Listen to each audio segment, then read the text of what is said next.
일단 뭐 통합 혹은 여러 메시지 이제 사실상 이제부터가 김문수 후보로서는 진짜 대선 레이스 시작일 수 있어서 박성민 대표님 어제 사실 눈에 띄는 인사 아직 뭐 정확하게 비대위원장 5자는 아니라 지명자를 갖고 있지만 90년생 35살의 김용태 의원이 새롭게 국민의힘 비대위원장이 됐다.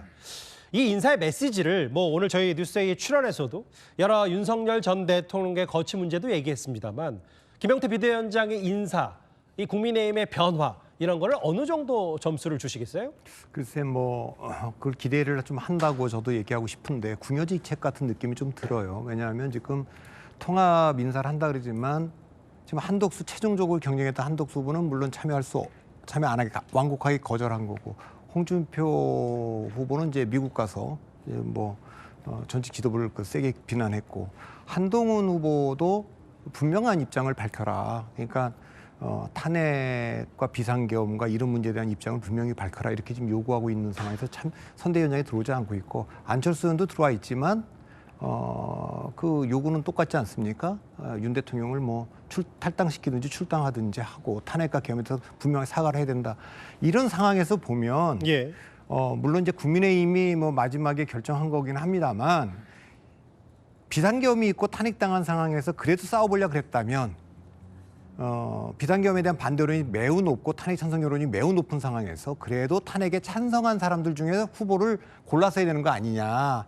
중간에 그만뒀습니다만 불출마했습니다만 오세훈 서울장도 있었고 한동훈 후보, 안철수, 유승민도 있었고 그럼 홍준표 후보만 해도 이준석과의 단일화를 끌어낼 수 있는 분이었는데 어떻게 보면 나와 있던 후보들 중에는 가장 우측에 있는 분.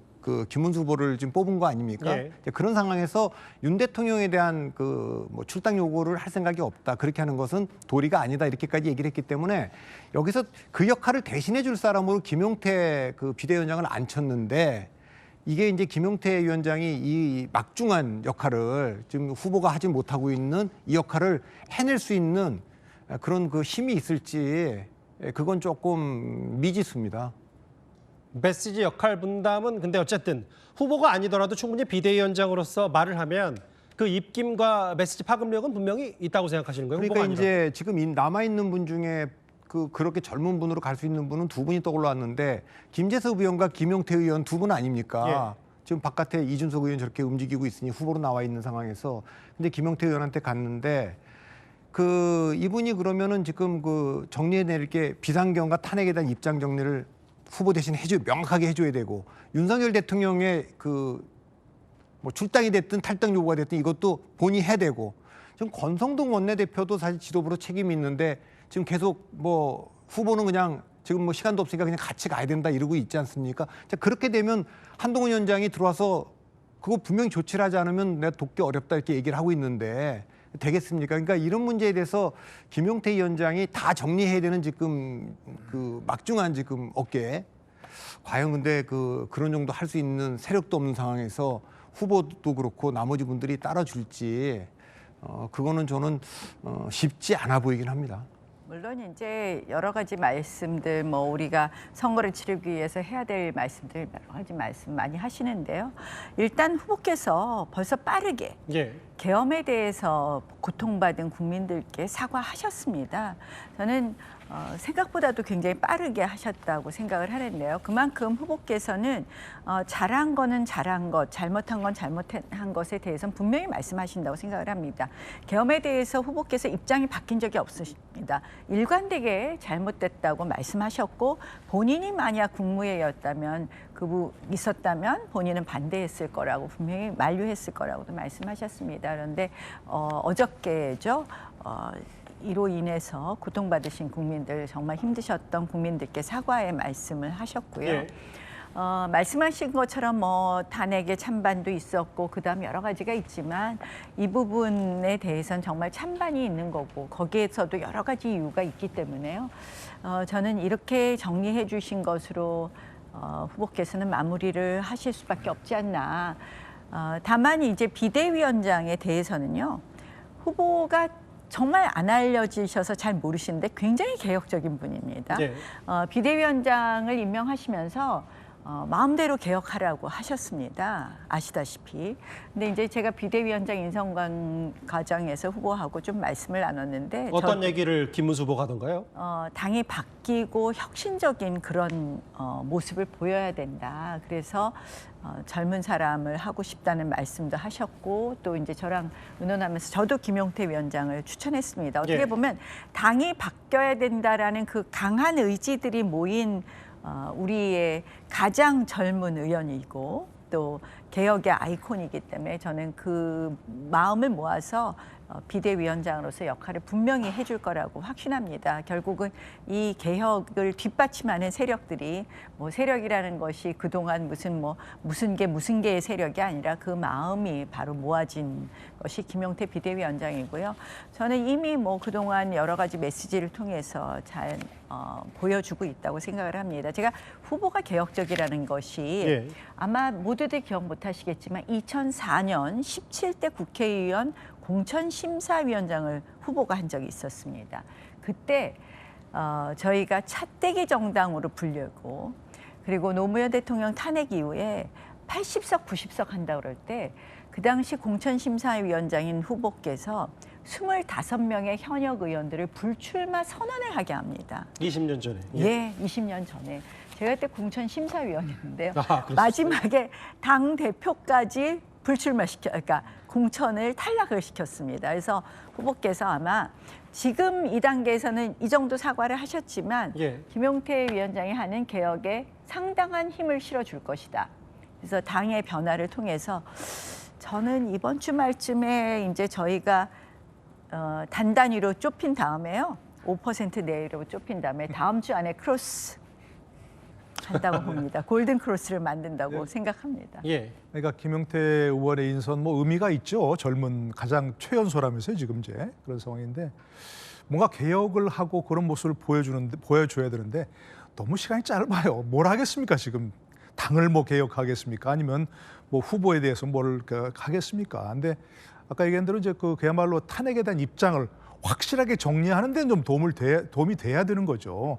지금 과거 박근혜 전 대통령 탄핵 때와 그 바로 이어진 선거와 비교해 보면 지금이 오히려 참 입장이 어려울 수 있어요. 당시에는 박근혜 대통령이 너무 지지율이 낮으니까 예. 탄핵당한 직후니까 쉽게 버릴 수 있었어요. 완전히 뭐 말이 표현이 좀 그렇지만 그런데 부담을 전혀 느끼지 않고 그러니까 지금은 탄핵당한 대통령과 거리 두는 게 쉬웠는데 그렇죠. 거리가 굉장히 쉬웠는데 지금은 윤석열 대통령에 대한 어떤 동정 여론도 상당히 있고 심지어는 무슨 뭐 윤 어게인이란 말까지 나오는 상황에서 당원들과 완전히 척지면서 뭐 출당을 시키거나 그러기 어려운 상황이거든요.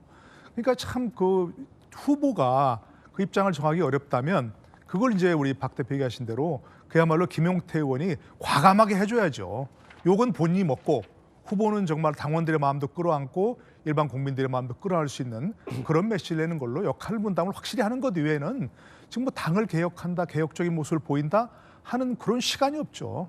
그러니까 지금 당이 보면 두 가지 노선이 충돌하고 있을 것 같아요. 두 가지 노선이요? 그러니까 중도로 좀 가야 된다. 지금 뭐 한동훈, 안철수 뭐 이런 분들 지금 계속 요구하고 있는 거 아니겠습니까?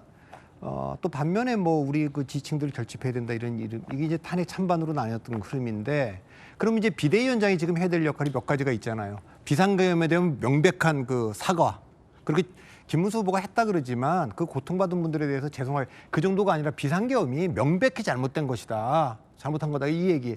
그다음에 탄핵에 대한 입장을 분명히 전달해야 될 것 같고. 탄핵이요? 자, 그 탄핵에 대한 입장을 정리하게 되면 윤 대통령 거취에 대해서 정리를 해야 되는 겁니다. 그러니까 이걸 어정쩡하게 갈 수가 없기 때문에 지금 당내에 지금 그 후보는 뭐 이번에 지도부 책임도 있지만 뭐 권성동 체제를 그대로 가자. 지금 시간이 없다 이러지만 그러니까 좋은 게 좋은 거다라고 해갖고 지금 이 격차를 쫓아갈 수 있겠습니까? 그러니까 이걸 선택을 해야 될 겁니다. 국민의힘이. 예. 그러니까 사실은 뭐 그 안에 지금 당원들의 구조라든가 이 뭐 탄핵 반대 여론이라든가 심지어는 뭐 부정선거를 믿는 여론도 꽤 많았으니까 그런 정당인 건 알지만 그 주장에 지금 김문수 후보가 탄핵 반대했던 대통령이 돌아가서 직무를 다시 수행해야 된다고 주장했던 후보를 뽑아놓고 이 문제를 비대위원장이라도 명확하게 정리하지 않은 채로 선거를 치러갖고 역전할 수 있다?